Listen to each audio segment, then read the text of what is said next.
Assalamu alaikum everyone. This is Miss Fatma here. Welcome to another Islamiyat session. Today we are going to talk about a very famous Muslim ruler, Sultan Salahuddin Ayyubi.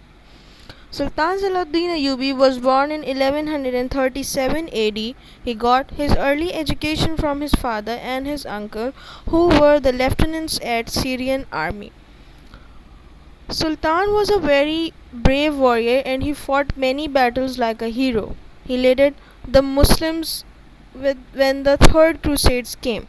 He defeated the Christians in 1187 AD and captured Jerusalem. He was very kind towards the Christians who lost their place, that he allowed the Christians to move out from Jerusalem by paying a small amount of ransom money, which was later used for the state people.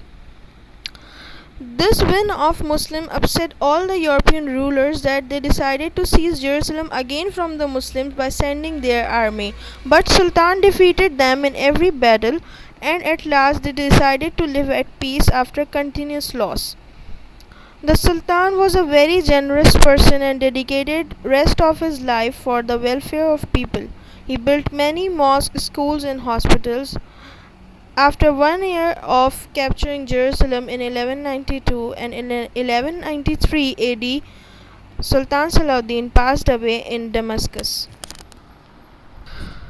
Now we are talking about a very well-known person in the history of Islamic education. His name was Ibn Khaldun. He was born in Tunisia in 1332 AD in an upper-class Andalusian family. He received his early education with the best teachers of his era. He memorized Quran and learnt Arabic language. Moreover, he studied laws of Islam given to us by Allah in the Holy Quran. He studied maths, philosophy and logic too. He wrote two books. The name of the books were Muqaddimah Ibn Khaldun and other was Kitab al-Ibn. In Muqaddimah Ibn Khaldun, he wrote about the history, political science, sociology and economics. In Kitab al-Ibn, he divided his book into three parts. The first part was dealing with the society and its origin, how it came into being. The second part was about the history of Muslims, of Arab, and the life of Holy Prophet ﷺ and all the caliphs of Islam.